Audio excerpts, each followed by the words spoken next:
know that management consulting companies pay up to $150,000 for entry-level roles in consulting straight out of undergrad programs? And did you know that you can make up to $5 million at the most senior consulting levels if you stick it out? But less than 1 in 100 students are successful in securing one. By some miracle, I was one of those 1 in 100 students that got that coveted offer.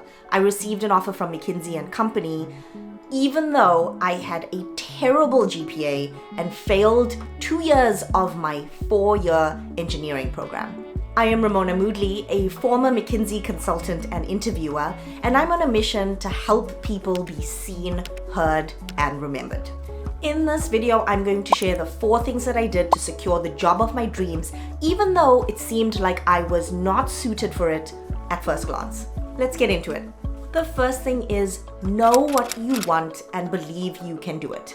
Let's go way back. When I was a student in high school, I loved math and science, and I knew that I wanted a career in solving problems. So engineering seemed like the perfect choice. Spoiler here, it was not. I started my engineering degree at the University of Cape Town back in South Africa, where I'm from. As part of my practical training, I interned at a steel manufacturing plant. This also gave me the chance to experience what the life of an engineer would be like once I graduated. I hated it. I was interested in engineering to solve big picture problems, but the life that awaited me post my degree seemed to be more one of fixing machines when they broke. If this was the life that awaited me post this difficult 4-year program, I did not want it. And so my motivation just dwindled and died, and together with that, my grades took a nosedive.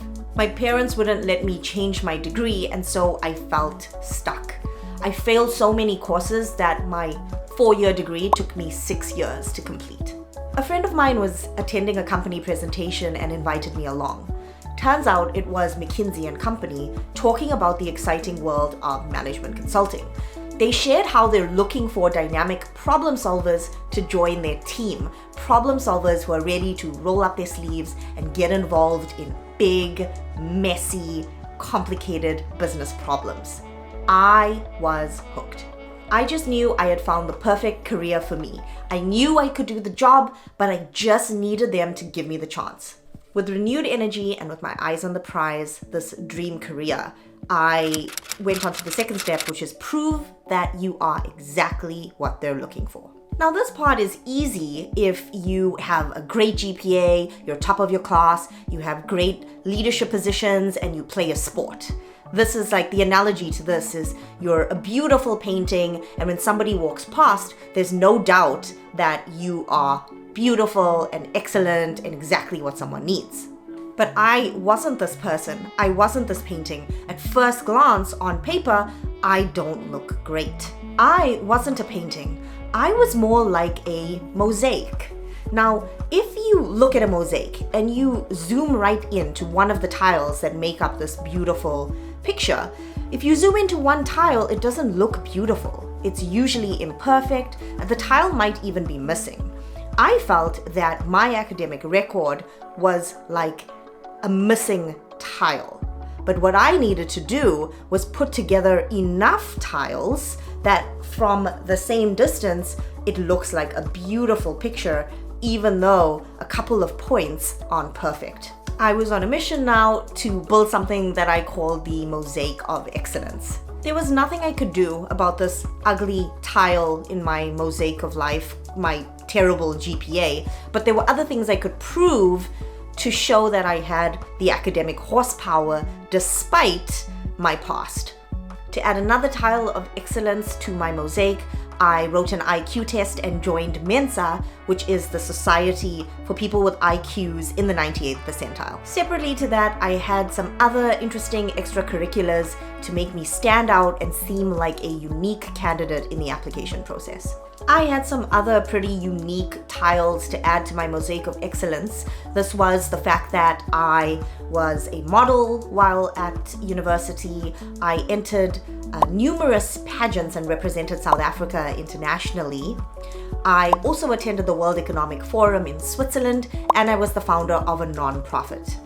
I assembled this all into a resume, and even though I didn't look like the ideal candidate at first glance, like a mosaic from a distance, I looked pretty good. Now I was ready for the next step, which is get someone to give you a chance.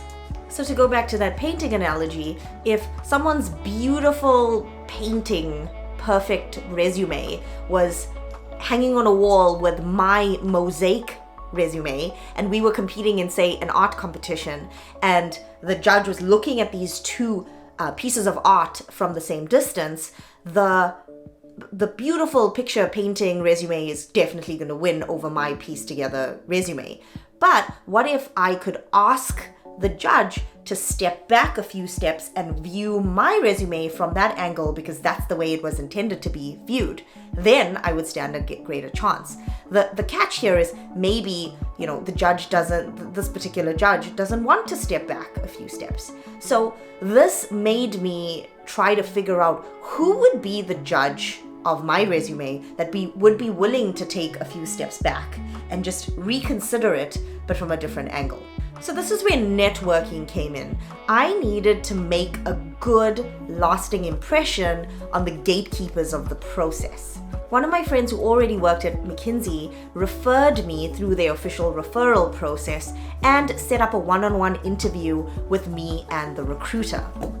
I prepared for this meeting with the recruiter with one goal in mind: make her like me so that she's willing to take a few steps back and review my mosaic of a resume.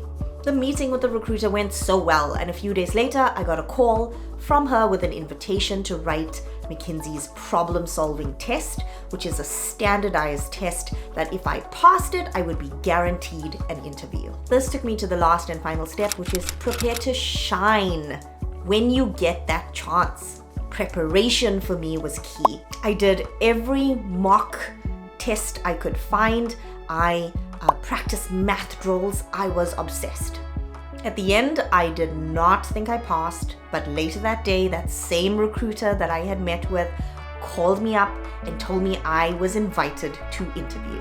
At this point, my academic failures didn't matter anymore. I had passed a standardized test that proves that I have what it takes to do this job. Now I had to cross the next hurdle, which was the case interview, and I only had 1 week to prepare. If you are preparing for consulting case interviews, I do have another video where I share the strategy I use to prepare for my case interviews in just 1 week. I had 4 case interviews. 3 of them went well. 1 of them was an absolute disaster. If we focus in on that one disaster case, I definitely would have not gotten the consulting offer.